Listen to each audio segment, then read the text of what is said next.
All right, what's going on, you guys? We're gonna go over the row now. So we have a few variations of the row, especially with the dumbbell and the kettlebell. So I'll start off with an upright row. So very typical to see this with the kettlebell. Okay, upright row, we're keeping it tight to the body. All right, my hips stay beneath my shoulders as always, and I'm flaring my elbows as I bring that bell beneath the chin. Okay, so you can do that with a dumbbell as well. You can have the same grip, or you can hold with one arm. Okay, now that's our upright row. Okay, next we have our bent over row. This one's a little bit more challenging, all right, because you have to keep a strong structure in your back. So that bent over row, we're going to find our deadlift position where our hips are back, knees are over the ankles, belly's pulled in, my chest is proud, and from here, I'm going to start that lawnmower. So I'm going to pull my weight close to the body, all the way up to the rib cage. I want my elbow to come past the core. Okay, so we don't want it to here, that's a half range of motion. All the way up, all the way down. Okay, so bent over row, we want to make sure that we're not here trying to pull from this direction, but that we're pulling away from gravity.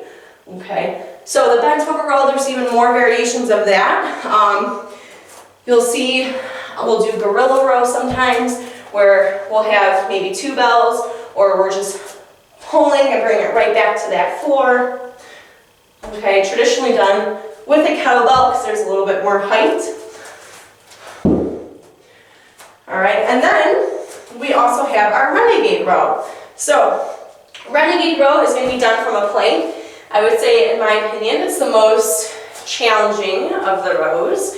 So from here, we'll be in our plank position. And if you have two dumbbells, you keep your hands on those dumbbells like so, and then just alternate. But if you just have one, you would just keep that bell in the center, pull all the way up to the body, and bring it down. Now when we do our renegade row, we want to be aware of those hips. Okay, so a lot of times we flip the hips all over the place to get the row in. We want to avoid that. So the renegade row is so special, so wonderful, because we're really utilizing that core here. So if our hips are flipping all over the place, they're not engaging. It's not engaging right. We're not stabilizing anything.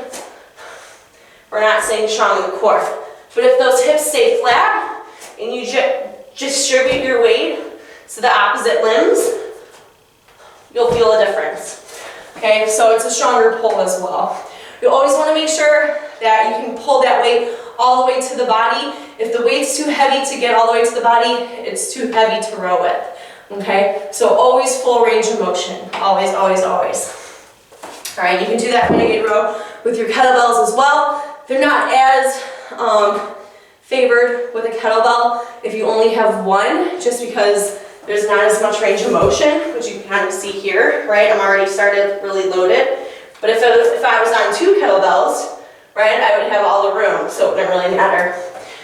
But those are our rows for you. We have upright, bent over, and renegade.